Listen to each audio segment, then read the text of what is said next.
1 year ago, we started doing these videos here at this location about this being the future of the Bridge Church, because that's what we wanted. And I'm not saying that that's not going to come to fruition, but what I will say is this: there was a day that I finally opened my heart. There was a day I finally prayed and said, God, whatever your will is, whatever you have for us, that's what we want. And after that prayer, I received, within 2 days, I got a phone call, and I want to tell you about it. Bring me up to speed here. 2025, church is going well. Church is doing phenomenal. Phenomenal. I've been gone for about 4 years. Thank God. Glad you're back, though. Glad you're back. Glad to have you back. Yeah, gone for 4 years. One thing. It's really more about the grandkids than it is you. I'm glad that you. Yeah, glad to have you back. Yeah. I mean, we wouldn't be doing the things that we're doing right now had you not realistically been able. You've always been that one that is able to, when I have an absolute no, you have a way of coming around and annoying me so much that we actually do it. And then afterwards it's like, okay, that's really good. So yeah, I like that. Galvanizing, that's what I like to call it. That is the actual term. Yes. I didn't want to use the big word, but since you did. Yeah.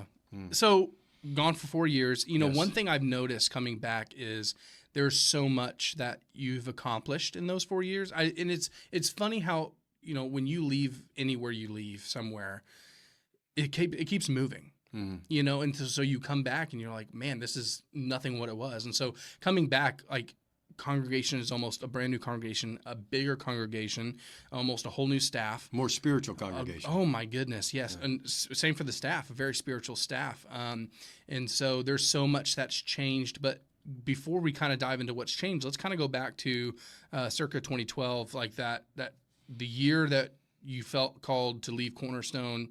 God told you, I want you to start a church in your hometown, which, if we read the scriptures, is a very hard thing to do. Mm-hmm. Even Jesus said it's very hard to do ministry in your hometown. But you felt called back. Quite a few people were against you on that. Quite a few people didn't think you were listening to God in that moment.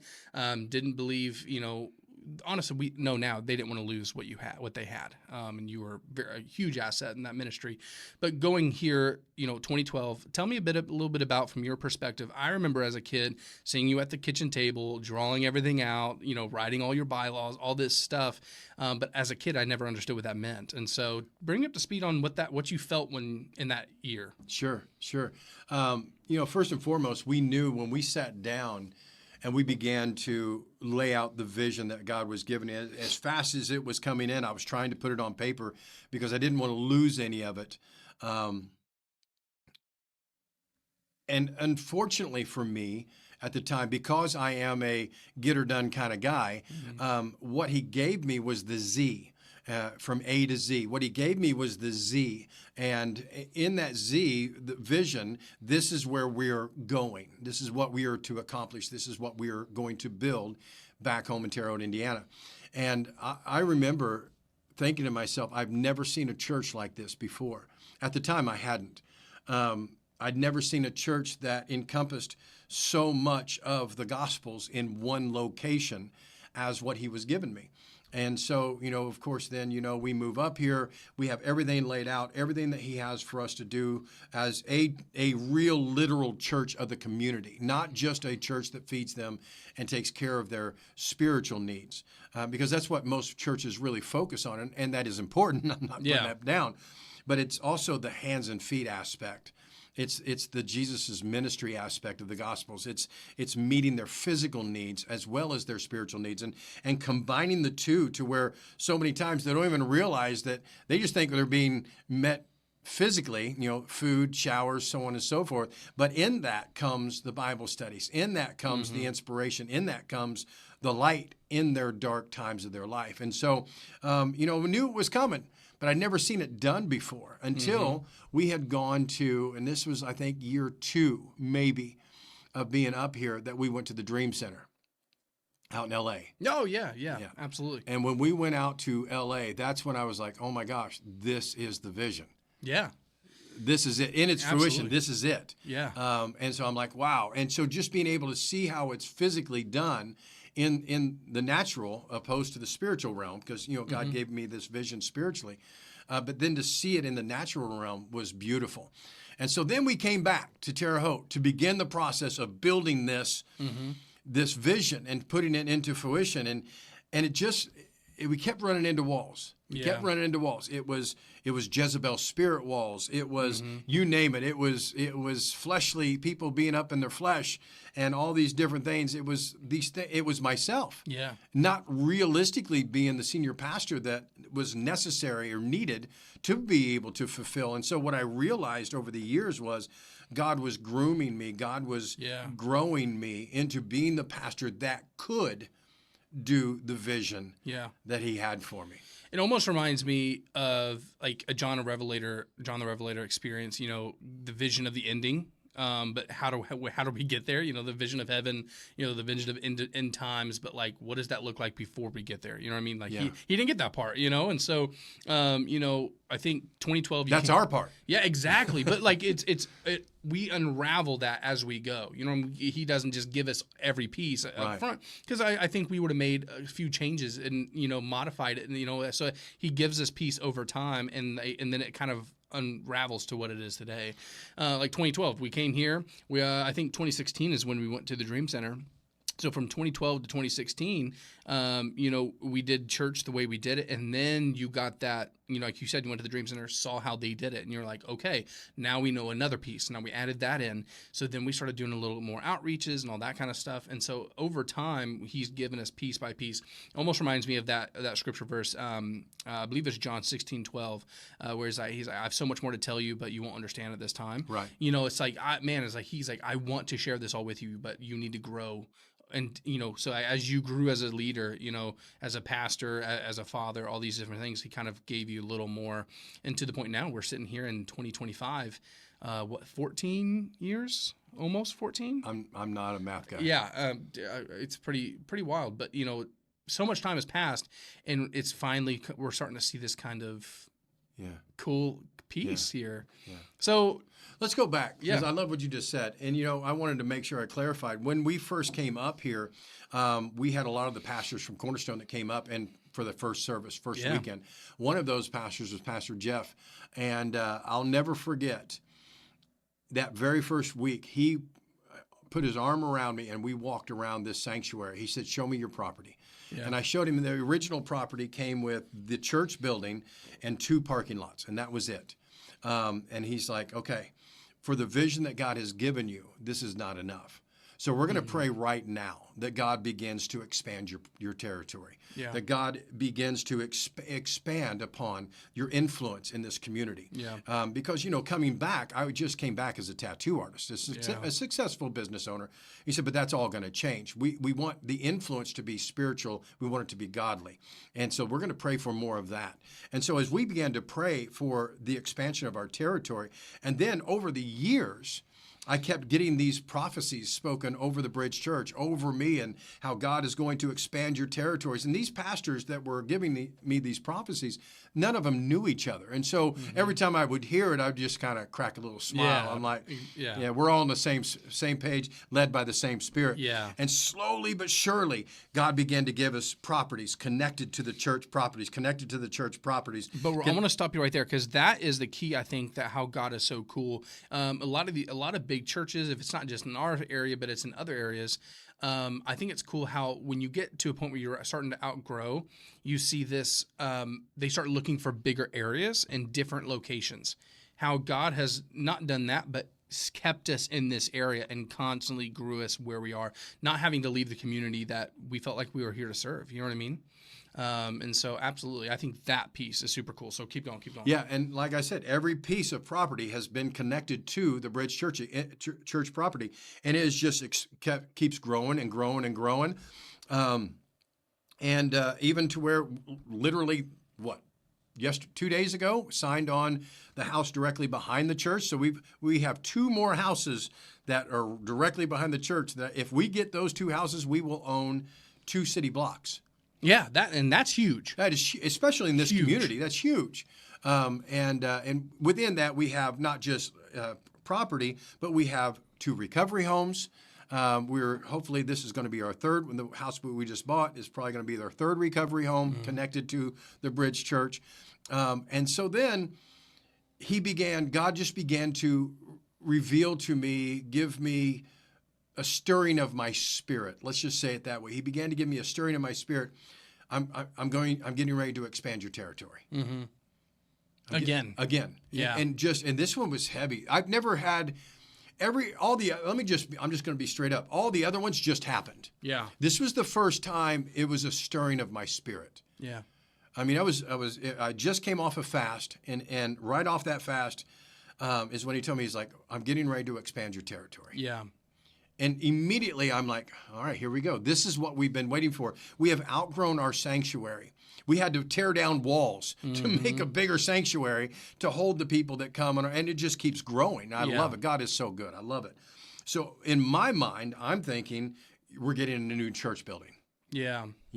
And by the way he's always done it up until this point, the closest available thing open was the IGA Center. Oh, yeah, yeah. And so every time I drove by it every day, I would go home and come back to, whatever. I drove by it, and I kept looking over. I'm like, man, that's it. It's right here in this community. It's a staple in this community. It's still right where everything is going on. And it's an old, empty building that could easily be renovated into, I say easily. I mean, with we went in, Yes, and and I mean, the door was open, It was. and so, everything was gutted on the inside. It would have taken a lot of work. But at the time when we looked at it, the owner hadn't had that on the market yet, but they were wanting to sell the Family Dollar and the place next door for $1.2 million just for those two stores. Yeah. And I know that's as lead pastor. I mean, it's not just about growing, but you have to think about the financials as well. Like a bad decision of with a huge mortgage of 1.2 million would be a lot, and so it's beyond us. Yeah, so I knew immediately when you started telling me about it. I know you went straight into prayer. Like 100%. What do we do? Because you didn't want to make that decision and make a wrong decision. And I know it was enticing because the owner ended up calling. And it's funny how it's like. Yeah, you heard about the videos we were making. Yeah, and I think it's funny how the enemy knows also what we want. Yeah. And so God knows our heart, but so I believe as we share that, the enemy hears that and he knows, like, he might have enticed us with that. Could have been because again, we don't know if that's eventually going to happen in the future, but we know God had a different plan for now. Yeah. So let's go back to that. It's a great place to go to. So. I don't know. I was doing these videos for what? A little over a month and a half, yeah. Just every week doing a different video and at this in front of the IGA store. And I still claim it. I still claim in the name of Jesus, we're going to get that building. I Absolutely. still claim that that's going to be our future Bridge Church. I think so. I think it's exactly where God wants us to be. It's still in this community, still able to be who we are for them. And it's literally right down the road. Absolutely. It's just God's going to have to make it happen because You're right. Financially, we are not a rich church. Yeah. That's not who we are. Yeah. We cater to taking care of the homeless. We cater to taking care of the ones in recovery. We cater into taking care of the ones that are broken, outcast, and realistically, we're a church for the rest of us. Yeah. That's just who we are, and I love that I love that about who we are. That's been the vision since day one.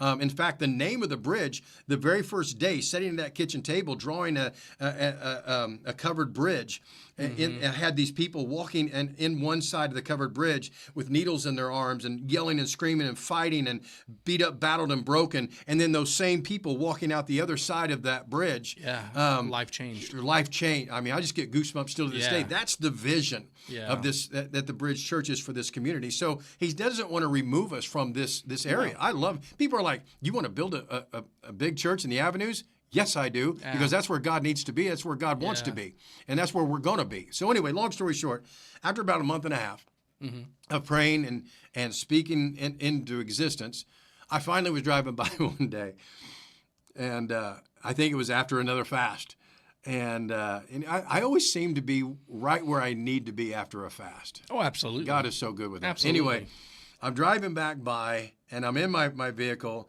And instead of turning in to do another video, I just kept driving towards our current location. And I just prayed. I said, God, I love you. Yeah. And I'm sorry. All I wanted, and here we go, I wanted was a bigger building for our people so that I know the 80% rule. When Yeah. you're 80% capacity, you're going to stop growing because people aren't going to want to come in and get crunched up like they were in India. Yeah. I don't get it, man. You go to church in India, Yeah. they're set on the floor, they're shoehorned getting people in there. They can't Yeah. wait it. But man, in America, we love our comfort Well, way yeah. too much. Yeah.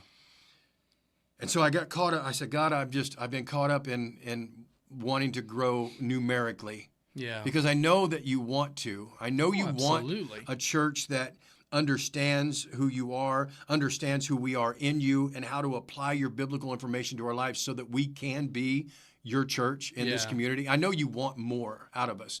And I know that it's going to come numerically. God is a God of numbers. He is, and this frustrates me when people get on this topic. When I hear a lot of people like, "Well, you can't pastor more than 50 to 100 people." There's no way you can do that. We need to stop having mega churches. I look at the day of Pentecost when how many people were there. Right. Like, guys, listen, we can only have 500 at a time. Right. That's all we can. The rest handle. of you need to disperse. Yeah, absolutely. We'll come back to you later. Yeah, it's one of my biggest pet peeves when it comes to numbers. Like, well, numbers shouldn't matter. Now, I also believe there's a pastor I worked for, and one thing I did love that he used to say all the time was, we're here to fill the people in the room, not fill the room. And so I love that. What that's saying is not that we don't want to grow. We want to grow, but our focus has to be on the people here. Has to be. And as you focus on the people in your room, you fill them with the Holy Spirit, you fill them with God, your room starts to fill up because then they go and bring their people, and it's this place where people find. So, and it reminds me, I don't know, just when you were talking, I got this vision of, when Jesus was preaching at the house. And they had to cut the hole in the roof. Yeah. To get someone to that, right? And that just reminds me of what we did in there. We had to cut the walls out just to get enough people in there. And it just reminds me of you're seeing so many similarities of ministry done, how Jesus did it and his disciples, and how we're getting away from this Western type of church and coming back to this heart of God and saying, listen, I don't care what the building, I just need room. Yeah. I fill the room. I don't care. I don't care what it looks like. I don't care. Take the TVs off the walls. We just want we don't room care for about for lighting. God to move. That's it. We just need that. Yeah. And we did that. I mean, I remember, and I will speak from my personal perspective. When I came back, I'm like, why in the world did we take the wall out? I'm like, we need that for multiple services. We need a place where people can exit and enter, not be distracted. But my heart was, at the time, was filled with. What do you call it? The process, right? Not the heart of God, right? It was, okay, how can we, from the start of service to end of service, make this the experience they need? When that's not what it was about. It was about, okay, we have to get this wall out because we need more room. Mm-hmm. And when you get in that mindset. So that more people can experience. Yeah, when you get away from the mindset of, putting God in a box? Yes, an order of service, and get to a perspective. You have from this time to this time. Exactly. If you don't get it done, then God can't move anymore. Absolutely. We're going to put God in this time frame. Yeah. Okay. Good luck. Yeah. Good luck. Exactly. And we wonder why He doesn't show up to so many churches. Absolutely. And so, you've busted the wall out. You've driven past the IGA. I think that seems like you've had that release at that point. God, I love you. So that's when I said, all right, God. I literally, driving down the road, took my hand and I went, all right, I'm sorry. Yeah. So you know my heart. You know what I would love to be able to achieve, to be able to have more people enter your presence through our services, because I love how you move in our services. But at the end of the day, what I want right now is whatever you want. That's it. That's it. That's all I want. I don't care if you want to keep us in the building we're in, keep us in the building we're in. I don't care where you take us. I don't care what you do. Just I want it to be in your will. That's it. That's all I asked for. And that was the end of my prayer. Came to work that day. 2 days later. Phone rings. Yeah. 2 days. And I was with you. We were in the car. I remember when this happened. Yeah. So I get a phone call from a church that predominantly disliked me. Yeah. Vocally disliked me on social media, and would come and protest and just did not like me at all. Yeah. So I get a phone call from the leader of this church. We're closing our doors. Mm-hmm. And we really want you to have our church building. Wow. We want you to have it. No one else. She hadn't talked to anybody. Nothing had been discussed. This is where we want the church to go. Yeah. And I'm not going to get into details, but it was next to nothing. Yeah. Next to nothing. Almost, here you go, It's free. I mean, Yeah. it's real close. Considering what it's worth, Yeah. it's good. And so, we go down, and my immediate thought was when she called, and we want you to have our church. I'm like, oh, what? This is it. God just gave us a building. This is awesome. I can't wait. Where's it? And then she tells me where it's at. And then I was like, oh, okay. Okay, well, that's not going to be big enough. Yeah. It's not going to be big enough. Because you were thinking that was the moving of the church. Yes. The sanctuary, the actual church. Yes. And so. And then once I realized what building it was, I was like, well, that sanctuary is smaller than ours, God. Yeah. I mean, I'll take a free gift. Yes. I'll take the gift. I'm excited about the gift. Yeah. And so she said, I'll meet you over there right now. We drove over there. Mm-hmm.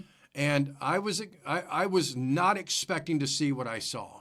Yeah. And so here's the cool part. This is what blew me away. I'm ready. Yeah. We walk into the door, and as soon as we walk in the door, there's a huge gymnasium. Yeah. Oh, and it's gorgeous. It's gorgeous. Gorgeous. It looks like you Back to the Future. You went back to the 50s. It really does. It looks It does. brand new. I mean, it's really nice, well taken care of. Yeah. But it's an old school gymnasium, Mm-hmm. and so we walk into there, and as we walk through there, immediately I began to see all the people sitting Yeah. and eating Yeah. at these tables, where it's 4, if not 5 times bigger Yeah. than the area that we're able to serve in our dinners now. I mean, you have guys standing up, eating with plates in their hands because there's not enough table room for them to eat. People standing in line waiting Yes. to eat. Yeah. And so this is 4 or 5 times bigger than what Yeah. our dining area now would be. 4 or 5 times bigger. So then we proceed through the gymnasium into the kitchen. And the kitchen is Yeah. 4 times bigger than our kitchen. It is. It is. And it's designed in a way, in a long way, where people aren't bumping into each other. Man, everything we needed. Everything God wanted us to. Yeah. It's everything God wanted. Yeah. Because I was focusing on the service time. I was Yes. focusing on the services. As a senior pastor, It's your job. that's my job. Yeah. So that's where I'm focusing on. Yep. But what God was saying is, Billy, I'm expanding your territory, Absolutely. but not for you. Yeah. We're doing it for the homeless. We're doing it for those who need showers. We knew it. This warming center, where we were able to fit 12 people in last year. Oh, man. 12 people. We're going to be able, I don't even know how many people we're going to be able to fit in Yep. this year. Yeah. So the warming center, the showers, we're being able, instead of 2 showers, we're going to have 6 showers. We're getting ready to build 6 showers. We had a guy come today and looked at where he's going to build them, got it all mapped out, laid it out on the floor. Yeah. We're going to build 6 new showers for people to be able to, homeless people to be able to take showers, Wow. to get their dignity back, Yeah. to be able to eat and just know that they're loved. Yeah. Because we don't just feed people. We don't just shower people. No. We sit down, and while they're waiting, we have Bible studies, Yeah. and we tell them about Jesus, and it's just an amazing opportunity to make them know, number one, you're loved, Yeah. you're appreciated. Because so many times they're like, oh, thank you so much for what you're doing. We're like, no, thank you. Sure. Thank you, because I'm telling you, if you've ever served in one of these, you get more out of serving than they do out of being served. I'm telling you. Absolutely. And so anyway, that was such an amazing thing. And then, of course, we walked through the kitchen into the sanctuary. Beautiful. Oh, my gosh. I will say, I never grew up in a church with stained glass windows. Yeah. So that was kind of one of my first experiences with like this old school, and I hate to say old school, but It like is. authentic. Authentic. Like stained glass windows. 1890 something. Yes. This was built in 1890. All this stained glass is back from the 1800s. Wow. I mean, it's gorgeous. And right behind the baptistry, that big stained glass window. And talk about the baptistry alone. I mean, how many times we filled up the hot tub, it's like we had to call it, because that's what we baptize. That's what we have. Or go to the lake. But now we have a baptistry that's going to be An actual baptistry. It's built in. It's all, and it's right in front of that big stained glass Yep. window. It's so beautiful. And the last baptisms we did at the lake was cold.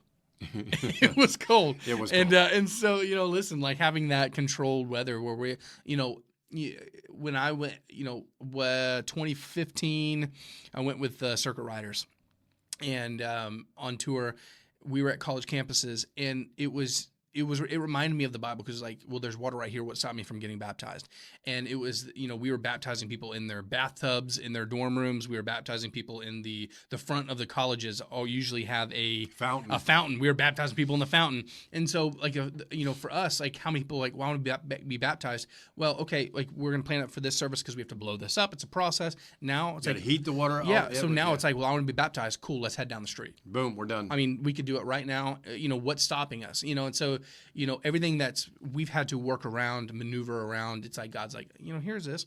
And again, coming back to the Dream Center, it reminds me very, Pastor Matthew. He took, I think it was 27, about my age, 27, 28, and became a senior pastor and Bethel Church.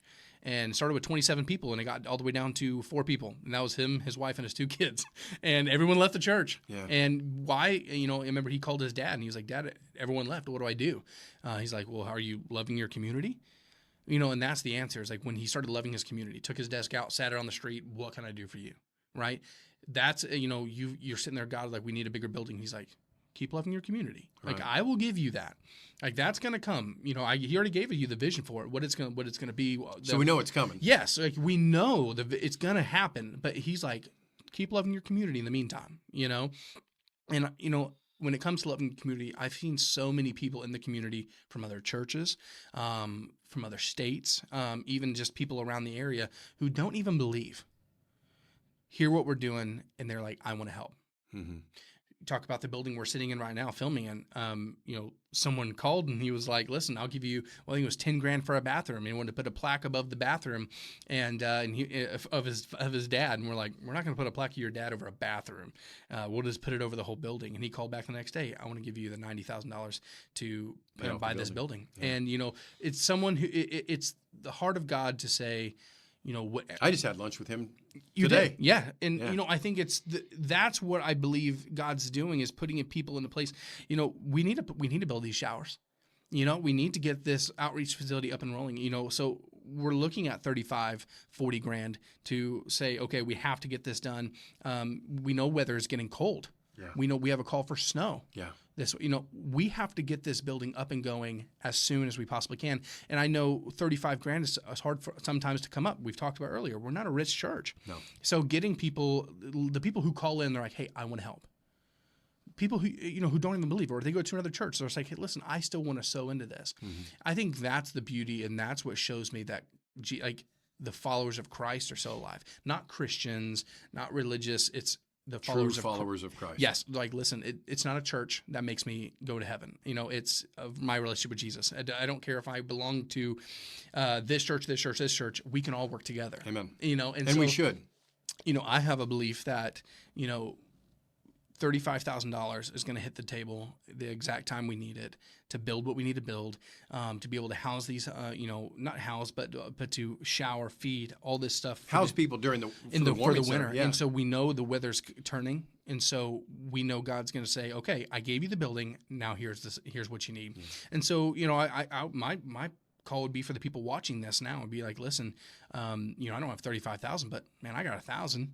Yeah. And hey, listen, I can sow that into that, and I want to be a part of this because what you sow into, you will reap. You know what I mean? And I can't wait to get to heaven, and the people you'd walk by on the street, right? The homeless, the people who, the families who come in.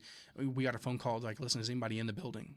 Well, no, not right now. And they're like, well, our water got shut off, and I need to bring my kids here to get a shower, but I don't want to be embarrassed. Yeah. It's the people in need, and you know what? Getting to see them in remember the guy that had a job interview the following morning? Yeah. And he called, I think it was like 6:30, 7:30, 8:30 at night. I don't remember what it was.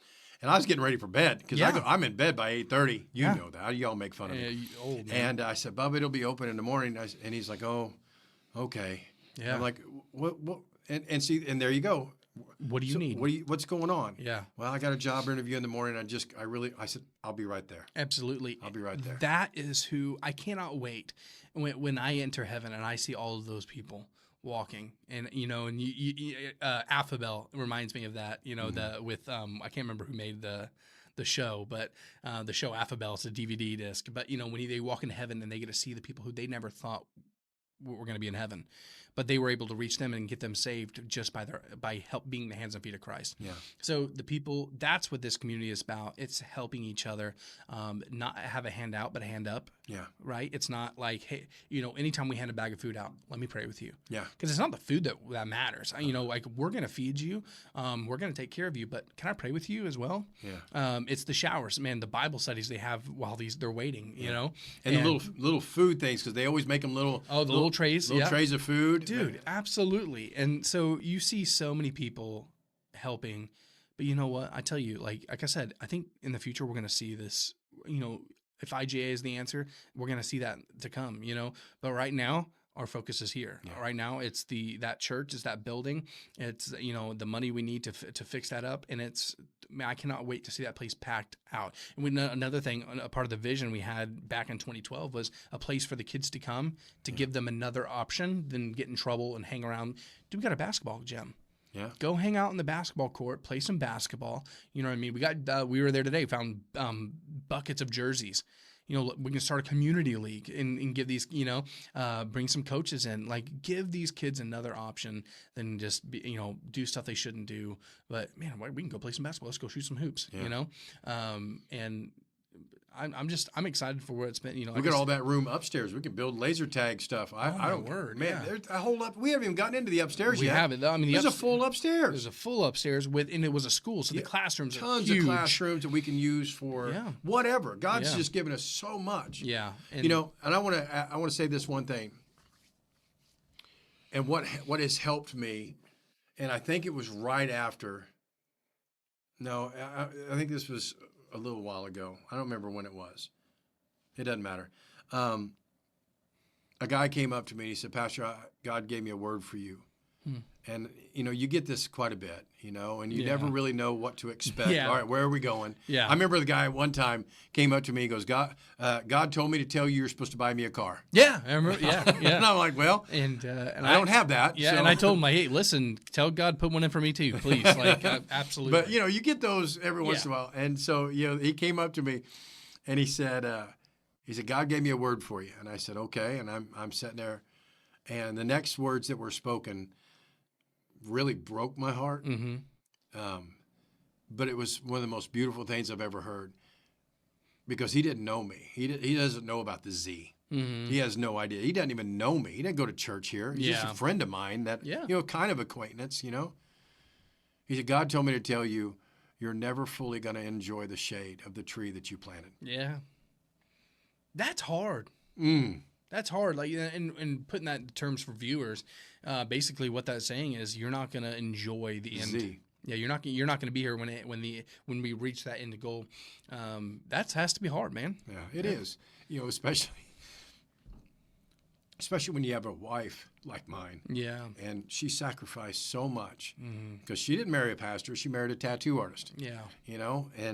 And when God called me in the ministry and everything that she had to sacrifice, and then to sacrifice all of her friends and her home and everything that she had built, because she helped me to build an amazing, beautiful home that we had back home in Nashville, and to sacrifice that, to come back to Terre Haute, to sell off all of our businesses, and to just serve Christ, just to do. I mean, there was a lot of sacrifice that she had to do, and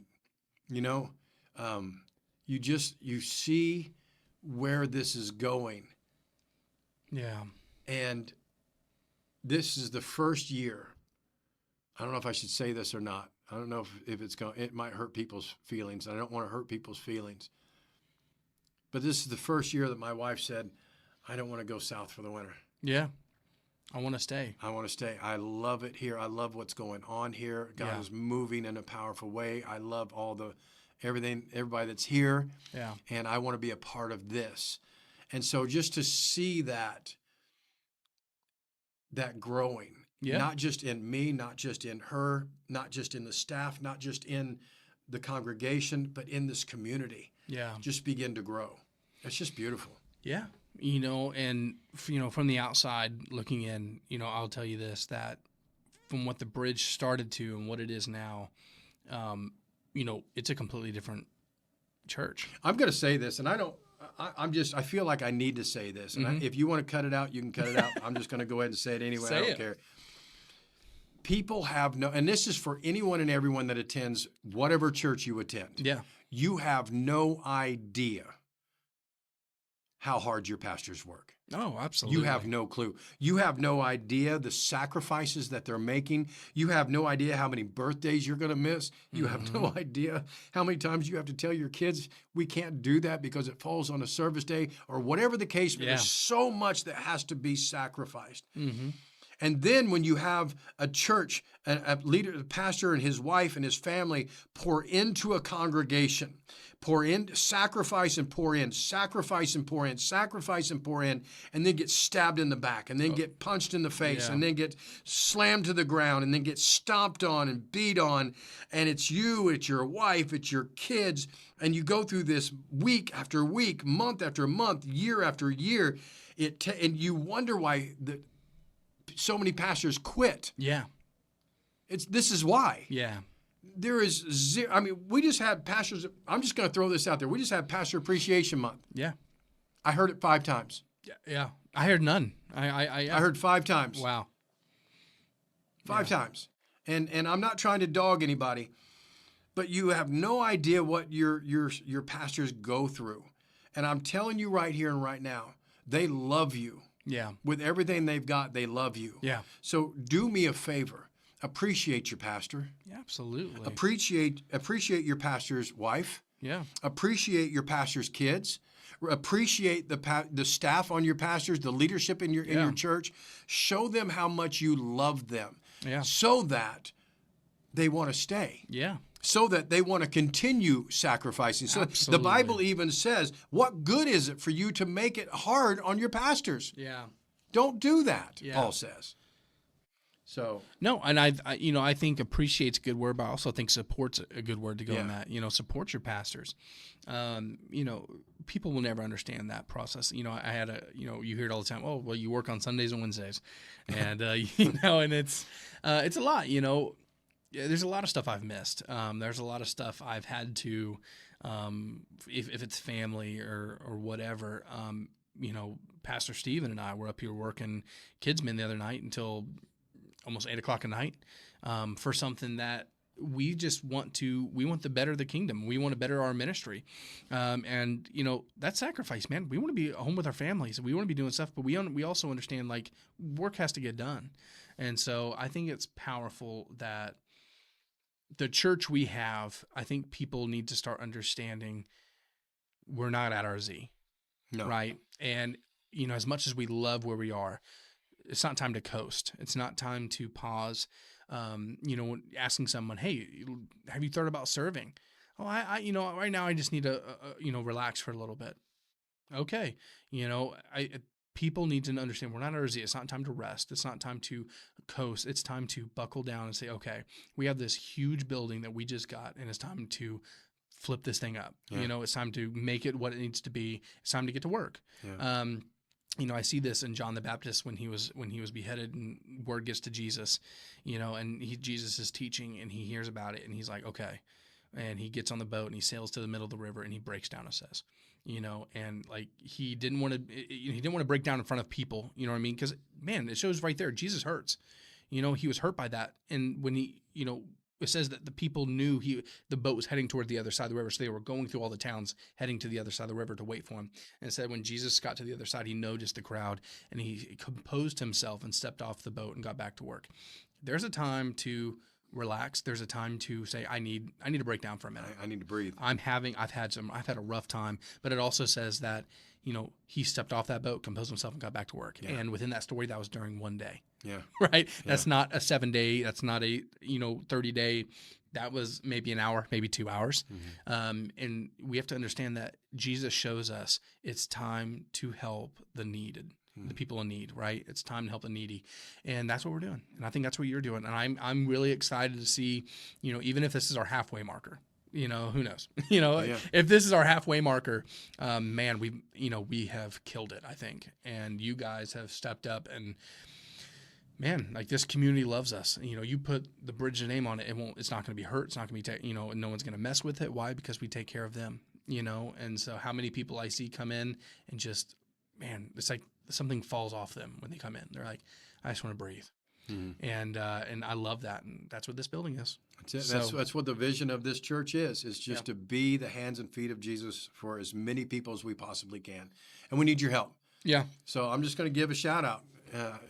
Help. Yeah, I would say this. If you're watching today, 35,000 is what we need to get the showers built, and what that does is separate. It's a lot. It's more than the shower. Well, yes, Yeah. but it separates the showers, so we have men's and women's. They can, it's the safety for that, installing all of that, so that we can get in and start doing the ministry now. It's the dinners. It's getting everything we need. We have a gas line that needs ran because our stove. We've been feeding over how many people?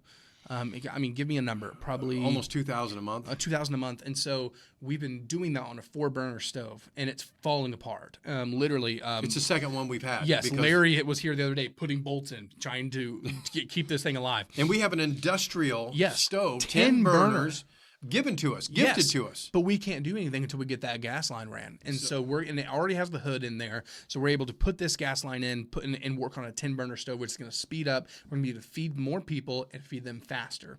And so if you're sitting here today and you're saying, "Listen, I don't have 35,000, but I have 1,000," or you might say, "I don't have 35, but I have 10,000. I don't have 10,000, but I have $100." Listen, if there's something that you have that you want to sow into this, we want your support, not your money.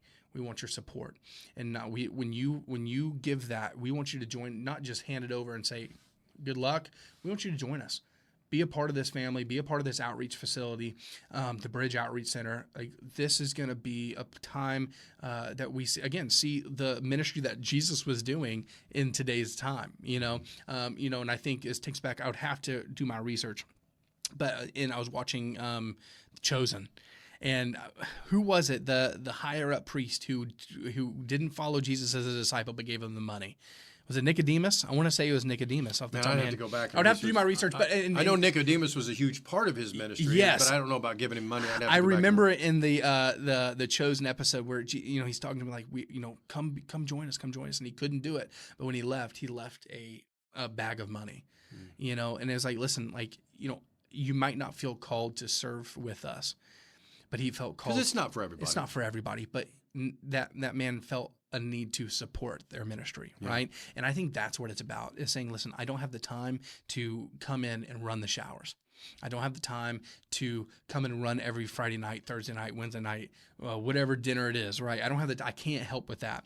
But listen, I have a little bit that can get you by and help you. And so I would say, if you're watching, man, we would love your support. We would love your help. And we're going to put a link at the end where you can click and just send that over. And again, buy into the vision of what we're doing, not just spend money to build showers. You're giving funds to help give someone dignity back. Like you said, that man I have a job interview and I just need a shower for my job interview to get back on my feet. I think of Will Smith's guy.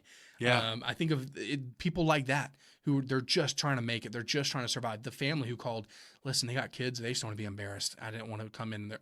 No, helping people, the average people, average Americans who just want to get by and survive. Yeah. We can help them with that. Yeah. And so I think that would be awesome for everybody to help us do that. I do too. So awesome. Well, I think that, this was an awesome just kind of explanation of what's going on.